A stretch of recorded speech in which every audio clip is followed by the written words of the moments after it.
Hi hi hello ನಮಸ್ಕಾರ ಎಲ್ಲರಿಗೂ. Nature spirit 9 at Kannada tarot card ರೀಡಿಂಗಿಗೆ ವೆಲ್ಕಮ್.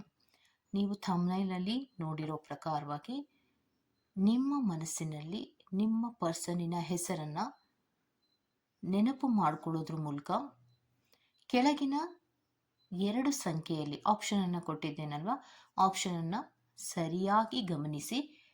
ಅದರ ಕೆಳಗಡೆ ಆಪ್ಷನಿನ ನಂಬರನ್ನು ಕೂಡ ಕೊಟ್ಟಿದ್ದೇನೆ, ಅದನ್ನು ನೋಡಿ ಆಯ್ಕೆಯನ್ನು ಮಾಡ್ಕೊಳ್ಳಿ.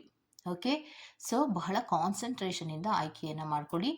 ಕಾನ್ಸೆಪ್ಟ್ ಸದ್ಯದ ಮಟ್ಟಿಗೆ ನಿಮ್ಮ ಪರ್ಸನಿನ ಕರೆಂಟ್ ಫೀಲಿಂಗ್ಸಿನ ಬಗ್ಗೆ ನಾನು ರೀಡಿಂಗನ್ನು ತಗೋತಾ ಇದ್ದೀನಿ. ಇದೆಲ್ಲವೂ ಕೂಡ ಇನ್ ಜನರಲ್ ಆಗಿರುವಂತಹ ರೀಡಿಂಗ್ ಆಗಿರೋದ್ರಿಂದ ರೆಸೋನೇಟ್ ಆದರೆ ಮಾತ್ರ ತಗೊಳ್ಳಿ. ಹಾಗೆಯೇ ಸ್ಕ್ರೀನ್ ಮೇಲೆ ಕಾಣ್ತಾ ಇರುವಂತಹ ಒಂದು ನಂಬರ್, ಅದು ಪರ್ಸನಲ್ ರೀಡಿಂಗಿನ ನಂಬರ್ ಆಗಿರುತ್ತೆ. ಯಾರಿಗೆಲ್ಲ ಪರ್ಸನಲ್ ರೀಡಿಂಗಿನ ಅವಶ್ಯಕತೆ ಇದೆಯೋ ಅವರೆಲ್ಲರೂ ಕೂಡ ವಾಟ್ಸಪ್ ಮೆಸೇಜನ್ನು ಮಾಡೋದ್ರ ಮೂಲಕ ಪೇ ಮಾಡಿ ನಿಮ್ಮ ರೀಡಿಂಗ್ಸ್ಗಳನ್ನು ನೀವು ತಗೋಬಹುದಾಗಿರುತ್ತೆ. ಓಕೆ, ಸೊ ರೀಡಿಂಗ್ಗಳನ್ನು ತಗೊಳ್ಳೋದಕ್ಕೆ ಮುಂಚಿತವಾಗಿ ನಮ್ಮ ಚಾನಲಿನ ಸಬ್ಸ್ಕ್ರೈಬರ್ಸ್ಗಳಿಗೂ ಮತ್ತು ನಮ್ಮ ಚಾನಲಿಗೆ ಯಾರೆಲ್ಲ ಸಪೋರ್ಟನ್ನು ಮಾಡ್ತಾ ಇದ್ದೀರೋ ಡೈರೆಕ್ಟಾಗಿ ಅಥವಾ ಇಂಡೈರೆಕ್ಟಾಗಿ ಯಾರೆಲ್ಲ ಸಪೋರ್ಟನ್ನು ಮಾಡ್ತಾ ಇದ್ದೀರೋ ಅವರೆಲ್ಲರಿಗೂ ಕೂಡ ನನ್ನ ಕೃತಜ್ಞತೆಗಳನ್ನ ಹೇಳ್ತಾ ನಾನು ರೀಡಿಂಗನ್ನು ಕಂಟಿನ್ಯೂಷನ್ ಮಾಡ್ತಾ ಇದ್ದೀನಿ. ಓಕೆ,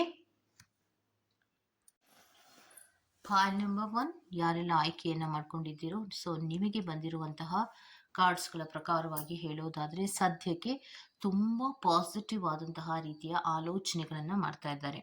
ಪ್ರೀತಿಯನ್ನು ಉಳಿಸ್ಕೊಬೇಕು, ಅದರ ಕಡೆಗೆ ಪಾಸಿಟಿವ್ ಮೂವನ್ನು ತಗೋಬೇಕು ಅನ್ನುವಂತಹ ರೀತಿಯಲ್ಲಿ ಇದ್ದಾರೆ. ತುಂಬ ರಿಯಲಿಸ್ಟಿಕ್ ಆಗಿ ಅಥವಾ ಪ್ರಾಮಾಣಿಕತೆಯಿಂದ ಇರುವಂತಹದನ್ನು ತೋರಿಸ್ತಾ ಇದೆ. ಅಂದರೆ ಅವರ ಭಾವನೆಗಳು ಕೂಡ ತುಂಬ ಪ್ರಾಮಾಣಿಕವಾಗಿರುವಂತಹದ್ದು. ಮತ್ತು ಹಲವಾರು ಪ್ರಾಮಿಸ್ಗಳನ್ನು ಕೂಡ ಅವರು ನಿಮಗೆ ಕೊಡ್ತಾ ಇರುವಂತಹ ಸಾಧ್ಯತೆಗಳಿದೆ. ಅಂದರೆ ನಾನು ಎಲ್ಲ ಪ್ರಾಮಿಸ್ಗಳನ್ನ ಕೊಡಬೇಕು, ನಾನು ಹಾಗಿರ್ತೀನಿ, ನಾನು ಕೆಲವು ಬದಲಾವಣೆಗಳನ್ನು ಈ ಹೊಸ ವರ್ಷಕ್ಕೆ ನಾನು ಕೆಲವು ಪ್ರೀತಿಯ ವಿಚಾರದಲ್ಲಿ ಹೊಸ ಬದಲಾವಣೆಗಳನ್ನು ನಾನು ಮಾಡ್ಕೋತೀನಿ ಅನ್ನುವಂತಹದ್ದನ್ನು ಯೋಚನೆ ಮಾಡ್ತಾ ಇರುವಂಥದ್ದು.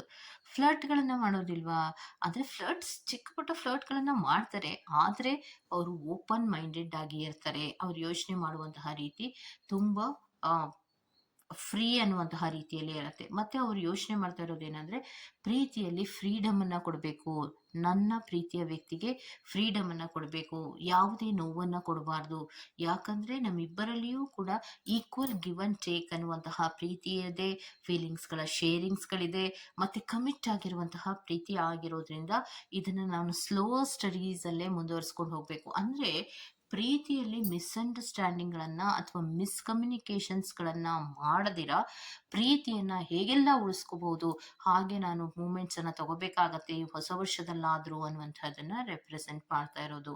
ಮತ್ತು ಹೊಸ ವರ್ಷಕ್ಕೆ ನಿಮ್ಮ ಪ್ರೀತಿಯ ವ್ಯಕ್ತಿ ಆಲ್ರೆಡಿ ಕಮಿಟನ್ನು ಕೊಟ್ಟಿದ್ರೂ ಕೂಡ ಅಥವಾ ಐ ಲವ್ ಯು ಅನ್ನುವಂತಹ ಮೆಸೇಜನ್ನು ಕೊಟ್ಟಿದ್ರೂ ಕೂಡ ಅವರು ಇನ್ನೊಮ್ಮೆ ಹೊಸ ವರ್ಷದಲ್ಲಿ ನಿಮಗೆ ಆ ಪ್ರಪೋಸಲನ್ನು ಮಾಡುವಂತಹ ಸಾಧ್ಯತೆಗಳಿದೆ. ಅಂದರೆ ಹೊಸ ವರ್ಷಕ್ಕೆ ಹೊಸತನದ ರೀತಿಯಲ್ಲಿ ಪ್ರೀತಿಯನ್ನ ಮಾಡಬೇಕು. ಕೆಲವೊಂದು ಮಿಸ್ಅಂಡರ್ಸ್ಟ್ಯಾಂಡಿಂಗ್ಗಳು, ಕೆಲವೊಂದು ಒಂದು ರೀತಿಯ ಸಣ್ಣ ಪುಟ್ಟ ಜಗಳಗಳು ಪ್ರೀತಿಯಲ್ಲಿ ಆಗ್ತಾನೆ ಇತ್ತು. ಆದರೆ ಈ ಹೊಸ ವರ್ಷದಿಂದ 2026 ಇಂದ ನಾನು ಪ್ರೀತಿಯ ವಿಚಾರದಲ್ಲಿ ಎಲ್ಲವೂ ಕೂಡ ಪಾಸಿಟಿವ್ ಆಗಿಯೇ ಮೂಮೆಂಟ್ಸ್ ಅನ್ನ ತಗೋಬೇಕು, ಯಾವುದೇ ರೀತಿಯಲ್ಲಿಯೂ ಕೂಡ ಮಿಸ್ಅಂಡರ್ಸ್ಟ್ಯಾಂಡಿಂಗ್ಗಳಿಗೆ ಅವಕಾಶವನ್ನ ಕೊಡಬಾರ್ದು ಅನ್ನುವಂತಹ ಪಾಸಿಟಿವ್ ಆಲೋಚನೆಯನ್ನ ಮಾಡ್ತಾ ಇರುವಂತಹದನ್ನ ರೆಪ್ರೆಸೆಂಟ್ ಮಾಡಿದೆ. ಅದರಲ್ಲಂತೂ ಎಸ್ಪೆಷಲಿ ಪಾಲ್ ನಂಬರ್ 1 ಅವರಿಗೆ ಎಲ್ಲಿಯೂ ಕೂಡ ನಿಮಗೆ ಒಂದು ನೆಗೆಟಿವ್ ಆದಂತಹ ಆಲೋಚನೆಗಳನ್ನು ಮಾಡ್ತಾ ಇದ್ದಾರೆ. ಈಗ ನೋಡ್ಕೊಳ್ಳೋಣ ಬಿಡು, ಆಮೇಲೆ ಏನು ಮಾಡೋದು ನೋಡೋಣ ಬಿಡು, ಆ ರೀತಿ ಎಲ್ಲ ಯೋಚನೆಯನ್ನು ಮಾಡ್ತಾ ಇಲ್ಲ. ಅವ್ರ ನೆಗೆಟಿವ್ ಥಾಟ್ಸ್ ಅನ್ನುವಂತಹ ರೀತಿ ಅವರ ಮೈಂಡಿನಲ್ಲಿ ಸದ್ಯಕ್ಕಂತೂ ಇಲ್ಲ ಅನ್ನುವಂಥದ್ದನ್ನು ರೆಪ್ರೆಸೆಂಟ್ ಮಾಡ್ತಾ ಇದೆ.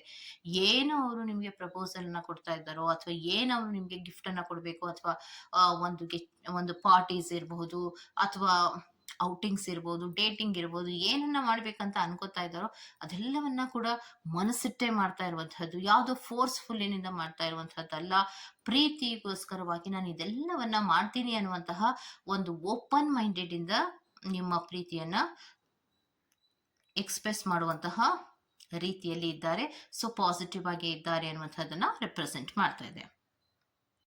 ಪಾಯಿಂಟ್ ನಂಬರ್ 2 ಯಾರೆಲ್ಲ ಆಯ್ಕೆಯನ್ನ ಮಾಡ್ಕೊಂಡಿದ್ದೀರೋ, ಸೊ ನಿಮಗೆ ಬರ್ತಾ ಇರುವಂತಹದ್ದು ಕಾರ್ಡ್ಸ್ಗಳ ಪ್ರಕಾರವಾಗಿ ಪ್ರೀತಿಯ ವಿಚಾರದಲ್ಲಿ ಡ್ರೀಮ್ ಕಮ್ ಟ್ರೂಗಳಾಗುವಂತಹ ಸಾಧ್ಯತೆಗಳಿದೆ. ಅಂದ್ರೆ ನಿಮ್ಮ ಪ್ರೀತಿಯ ವಿಚಾರಕ್ಕೆ ಸಂಬಂಧಿಸಿದಂತೆ ನಿಮ್ಮ ಪರ್ಸನ್ ಸದ್ಯಕ್ಕೆ ಏನ್ ಅನ್ಕೋತಾ ಇದ್ದಾರೆ, ನಾನು ಪ್ರೀತಿಸ್ತಾ ಇರುವಂತಹ ವ್ಯಕ್ತಿ ಏನೆಲ್ಲ ಕನಸುಗಳನ್ನ ಕಟ್ಟಿದ್ರೋ ಅದೆಲ್ಲವನ್ನು ನನಸು ಮಾಡಿಕೊಡ್ಬೇಕು ಅನ್ನುವಂತಹ ಭಾವನೆಯಲ್ಲಿ ಅವ್ರು ಇರುವಂತಹದ್ದು ಕರೆಂಟ್ ಫೀಲಿಂಗ್ ಅಲ್ಲಿ. ಏನಾದರೂ ಭಾವನೆಗಳು ಅಂದ್ರೆ, ಕೆಲವೊಬ್ರು ಸೀರಿಯಸ್ ಕಮಿಟ್ಮೆಂಟ್ ಅನ್ನ ಕೇಳಿದ್ರಿ, ಮದುವೆ ಆಗ್ಬೇಕು ಅನ್ನೋದನ್ನ ಕೇಳಿದ್ರಿ, ಎಂಗೇಜ್ಮೆಂಟ್ ಆಗ್ಬೇಕು, ನನ್ಗೆ ಸೀರಿಯಸ್ ಆಗಿ ನಿನ್ನ ಪ್ರೀತಿ ನನಗೆ ಬೇಕು ಅನ್ನುವಂತಹ ಕನಸನ್ನ ಕಟ್ಟಿದ್ರಿ. ಖಂಡಿತವಾಗಿಯೂ ಅದನ್ನ ಈಡೇರಿಸಬೇಕು ಅನ್ನುವಂತಹ ಪಾಸಿಟಿವ್ ಆಲೋಚನೆಯಲ್ಲಿ ಇದ್ದಾರೆ ಅನ್ನುವಂಥದ್ದನ್ನ ರೆಪ್ರೆಸೆಂಟ್ ಮಾಡ್ತಾ ಇದೆ. ಮತ್ತೆ ಇನ್ನೊಂದೇನಂದ್ರೆ, ಪ್ರೀತಿಯ ವಿಚಾರದಲ್ಲಿ ತುಂಬಾ ಪ್ಯಾಷನೇಟ್ ಇರುವಂತಹದನ್ನ ರೆಪ್ರೆಸೆಂಟ್ ಮಾಡ್ತಾ ಇದೆ. ಎಲ್ಲಿಯೂ ಕೂಡ ನಿಮ್ಮ ಪರ್ಸನ್ಗೆ ನಿಮ್ಮಿಂದ ಬೋರ್ ಆಗೋದಿಲ್ಲ. ಅಂದ್ರೆ ನಿಮ್ಮನ್ನ ಬಿಟ್ಟಿರ್ಬೇಕು, ದೂರ ಇರಬೇಕು, ಲಾಂಗ್ ಡಿಸ್ಟೆನ್ಸ್ ರಿಲೇಶನ್ಶಿಪ್ನಲ್ಲಿ ಇರಬೇಕು, ಈ ತರಹದ ಆಲೋಚನೆಗಳು ಯಾವುದನ್ನು ಕೂಡ ಮಾಡಿಲ್ಲ. ಅವರಿಗೆ ಏನಂದ್ರೆ ಒಂದು ಪ್ಯಾಷನ್ ಇದೆ, ಈ ಪ್ರೀತಿಯಲ್ಲಿ ಒಂದು ಪ್ಯಾಷನ್ ಇದೆ. ಮತ್ತೆ ನನಗೂ ಕೂಡ ಒಂದು ಇಂಟೆನ್ಸ್ಡ್ ಅಂತಹ ಲವ್ ಅನ್ನೋದು ಅಟ್ರಾಕ್ಷನ್ ಆಗ್ಬಿಡತ್ತೆ. ಯಾಕಂದ್ರೆ ನೀವು ಅವ್ರನ್ನ ನೋಡಿದ ತಕ್ಷಣ, ನೀವು ಅವರನ್ನ ನಿಮ್ಮ ಪರ್ಸನ್ ಅನ್ನ ನೋಡಿದ ತಕ್ಷಣ ಅವ್ರಿಗೇನು ಒಂದು ರೀತಿಯ ಪ್ರೀತಿಯಲ್ಲಿ ಅಟ್ರಾಕ್ಷನ್ ಆಗ್ಬಿಡೋದು ಜಾಸ್ತಿ ಇರುತ್ತೆ. ಸ್ಪಾಂಟೇನಿಯಸ್ ಆಗಿ ಅವರು ಪ್ರೀತಿಯನ್ನ ಎಕ್ಸ್ಪ್ರೆಸ್ ಮಾಡೋದನ್ನ ರೆಪ್ರೆಸೆಂಟ್ ಮಾಡ್ತಾ ಇದೆ. ಇನ್ನೊಂದೇನು ಅಂದ್ರೆ, ಸಾಲಿಡ್ ಆಗಿರತ್ತೆ. ನೀವು ಎಷ್ಟೇ ಹೇಳೋದು, ಎಲ್ಲರ ಮಧ್ಯದಲ್ಲಿ ಪ್ರೀತಿಯನ್ನ ಎಕ್ಸ್ಪ್ರೆಸ್ ಮಾಡಬಾರ್ದು, ಹೇಳ್ಬಾರ್ದು ಅಂತ ನೀವು ಎಷ್ಟೇ ಹೇಳ್ತಾ ಇದ್ರು ನಿಮ್ಮ ಪರ್ಸನ್ ಮಾತ್ರ ಕಂಟ್ರೋಲ್ ಅನ್ನ ಮಾಡ್ಕೊಳ್ಳೋದೇ ಇಲ್ಲ. ಪ್ರೀತಿಯಲ್ಲಿ ಏನ್ ಹೇಳ್ಬೇಕೋ ಅದನ್ನ ಎಷ್ಟು ಜನ ಮಧ್ಯ ಇದ್ರೂ ಕೂಡ ಅವರು ಹೇಳ್ಬಿಡುವಂತಹ ಸಾಧ್ಯತೆಗಳು ಅಷ್ಟೊಂದು ಪಾಸಿಟಿವ್ ಆಗಿರ್ತಾರೆ. ಮತ್ತೆ ಒಂದು ತುಂಬಾ ಅಟ್ರಾಕ್ಟಿವ್ ಆಗಿರುವಂತಹದ್ದು, ಒಂದು ಸ್ಪಾಂಟೇನಿಯಸ್ ಆದಂತಹ ಪ್ರೀತಿಯನ್ನ ಹೇಳ್ಬಿಡ್ಬೇಕು. ಭಾವೋದ್ರೇಕಗಳಿಗೆ ಒಳಗಾಗುವಂತಹ ಸಾಧ್ಯತೆಗಳು ಜಾಸ್ತಿ ಇರೋದ್ರಿಂದ ಅವ್ರಿಗೆ ಏನ್ ಹೇಳ್ಬೇಕು ಅನ್ಸುತ್ತೋ ಅದನ್ನ ಹೇಳ್ಬಿಡುವಂತಹದನ್ನ ರೆಪ್ರೆಸೆಂಟ್ ಮಾಡ್ತಾ ಇದೆ. ಯಾಕೆ ಅನ್ನೋದಾದ್ರೆ, ತುಂಬಾ ಸಾಲಿಡ್ ಆದಂತಹ ಪ್ರೀತಿ ಇರೋದ್ರಿಂದ, ಅಯ್ಯೋ ಯಾರಿದ್ರೆ ಏನು, ನನ್ನ ಪ್ರೀತಿಯನ್ನ ನಾನು ಎಕ್ಸ್ಪ್ರೆಸ್ ಮಾಡ್ಬೇಕು, ನನ್ನ ಪ್ರೀತಿಯನ್ನ ನಾನು ತೋರಿಸ್ಕೋಬೇಕು, ಯಾಕಂದ್ರೆ ನಾನು ಅಷ್ಟು ಪ್ರೀತಿಸ್ತಾ ಇದ್ದೀನಿ, ನನ್ನ ಪ್ರೀತಿಯ ವ್ಯಕ್ತಿಗೆ ನಾನು ಹೇಳೋದಕ್ಕೆ ಯಾಕೆ ಹಿಂಜರಿಬೇಕು ಅನ್ನುವಂತಹ ಮನಸ್ಥಿತಿ. ಅಂದ್ರೆ ನಿಮ್ಮ ಪರ್ಸನ್ಗಳು ಏನ್ ಹೇಳೋದು ಅಂದ್ರೆ, ನಾನು ಏನ್ ಪ್ರೀತಿಸ್ತಾ ಇದ್ದೀನ ಅದಕ್ಕೆ ಯಾರಿಗೂ ಹೆದರುವ ಅವಶ್ಯಕತೆ ಇಲ್ಲ.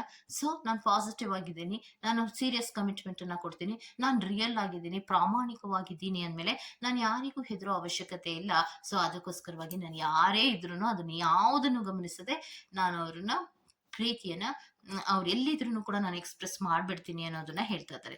ಮತ್ತೆ ಅವರಲ್ಲಿ ಒಂದು ಪ್ಯಾಷನ್ ಕೂಡ ಇದೆ. ಪ್ರೀತಿಯನ್ನ ಎಕ್ಸ್ಪ್ರೆಸ್ ಮಾಡೋದಕ್ಕೆ ಒಂದು ತುಂಬಾ ಪ್ಯಾಷನ್ ಇರಬೇಕು. Okay, so I love you ಅಂತ ಹೇಳೋದು ತುಂಬಾ ಪದಗಳಲ್ಲಿ ಮಾತ್ರವೇ ಇದ್ದು ಭಾವನೆಗಳೇ ಇಲ್ಲದೆ ಇದ್ರೆ ಆ ಪ್ರೀತಿಯನ್ನು ಆಕ್ಸೆಪ್ಟ್ ಮಾಡುವಾಗ ಕಷ್ಟ ಆಗಬಹುದು. ಭಾವನೆಗಳ ಜೊತೆಗೆ ಪ್ಯಾಷನ್ ಕೂಡ ಇದ್ದಾಗ ಆ ಪ್ರೀತಿಯಲ್ಲಿ ಇನ್ನಷ್ಟು ಉತ್ಸಾಹ ಬರುತ್ತೆ ಅನ್ನುವಂತಹ ಮನಸ್ಥಿತಿಗಳಲ್ಲಿ ಅವರು ಇರ್ತಾರೆ. ಮತ್ತೆ ಅದೇ ರೀತಿಯಲ್ಲಿ ಕೆಲವೊಂದು ಸರ್ಪ್ರೈಸ್ಗಳನ್ನ ಅವರು ನಿಮ್ಗೆ ಕೊಡುವಂತಹದ್ದಿರ್ಬೋದು, ಸರ್ಪ್ರೈಸ್ ವಿಸಿಟ್ ಮಾಡೋದಿರ್ಬೋದು, ಅಥವಾ ಸರ್ಪ್ರೈಸ್ ಆಗಿ ನಿಮ್ಗೆ ಇಷ್ಟ ಆಗುವಂತಹ ಕೆಲವು ವಸ್ತುಗಳನ್ನ ಕೊಡೋದಿರ್ಬೋದು. ಈ ರೀತಿ ಅವರ ಆಲೋಚನೆಗಳು ಇರುತ್ತೆ. ಸೊ ಎಲ್ಲಿಯೂ ಕೂಡ ನಿಮಗೆ ಪಾಸಿಟಿವ್ ಆಗಿ ಯೋಚನೆ ಮಾಡ್ತಾ ಇದ್ದಾರೆ ಅಂತ ಬರ್ತಾ ಇದೆ ಹೊರತು ನೆಗೆಟಿವ್ ಆಗಿ ಯೋಚನೆಯನ್ನ ಮಾಡ್ತಾ ಇದ್ದಾರೆ, ಅಥವಾ ಅವರು ನಿಮ್ಮನ್ನ ದೂರ ಇಡ್ಬೇಕು ಅನ್ನುವಂತಹ ಆಲೋಚನೆಗಳಲ್ಲಿ ಇದ್ದಾರೆ, ಅಥವಾ ಥರ್ಡ್ ಪಾರ್ಟಿ ಸಿಚುಯೇಷನ್ ಗಳಲ್ಲಿ ಇರಬೇಕು ಅನ್ನುವಂತಹ ಆಲೋಚನೆಗಳಲ್ಲಿ ಇದ್ದಾರೆ ಅನ್ನುವಂತಹ ಯಾವುದೇ ಕಾರ್ಡು ಕೂಡ ಇಲ್ಲಿ ರೆಪ್ರೆಸೆಂಟ್ ಆಗಿಲ್ಲ. ಸೊ ಅಲ್ಲಿಗೆ ಫೈಲ್ ನಂಬರ್ 2 ಅವರಿಗೆ ಹೇಳ್ತಾ ಇರೋದು ಏನಂದ್ರೆ, ಡ್ರೀಮ್ ಕಮ್ ಟ್ರೂ ಆಗ್ಬೇಕು, ನಾವಿಬ್ರು ಸೇರಿ ಏನನ್ನ ಕನಸನ್ನ ಕಟ್ಟಿದ್ವೋ ಆ ಕನಸನ್ನ ನನಸು ಮಾಡ್ಕೋಬೇಕು ಅನ್ನುವಂತಹ ಆಲೋಚನೆಗಳಲ್ಲಿ ಇದ್ದಾರೆ ಅನ್ನುವಂಥದ್ದನ್ನ ರೆಪ್ರೆಸೆಂಟ್ ಮಾಡ್ತಾ ಇದೆ. ಫೀಲಿಂಗ್ ಗಳಲ್ಲಿಯೂ ಕೂಡ ಪಾಸಿಟಿವ್ ಫೀಲಿಂಗ್ಸ್ ಗಳಿದೆ ಅನ್ನುವಂಥದ್ದನ್ನ ರೆಪ್ರೆಸೆಂಟ್ ಆಗಿದೆ. ಓಕೆ, ಇದಿಷ್ಟು ಫೈಲ್ ನಂಬರ್ 2 ಅವರ ರೀಡಿಂಗ್ ಆಗಿರುತ್ತೆ. ಈ ತರಹದ ರೀಡಿಂಗ್ ನಿಮ್ಗೆ ಇಷ್ಟ ಆಗಿದೆ ದಯವಿಟ್ಟು ಸಬ್ಸ್ಕ್ರೈಬ್ ಮಾಡಿ, ಪಕ್ಕದಲ್ಲಿ ಇರುವಂತಹ ಬೆಲ್ ಐಕಾನ್ ಅನ್ನ ಪ್ರೆಸ್ ಮಾಡಿ. ನಾನು ನಿಮ್ಮನ್ನ ಮತ್ತೊಂದು ರೀಡಿಂಗ್ ಗಳಲ್ಲಿ ಸಿಗ್ತೀನಿ ಅಂತ ಹೇಳ್ತಾ, ಅಲ್ಲಿವರೆಗೂ ಟೇಕ್ ಕೇರ್, ಬೈ.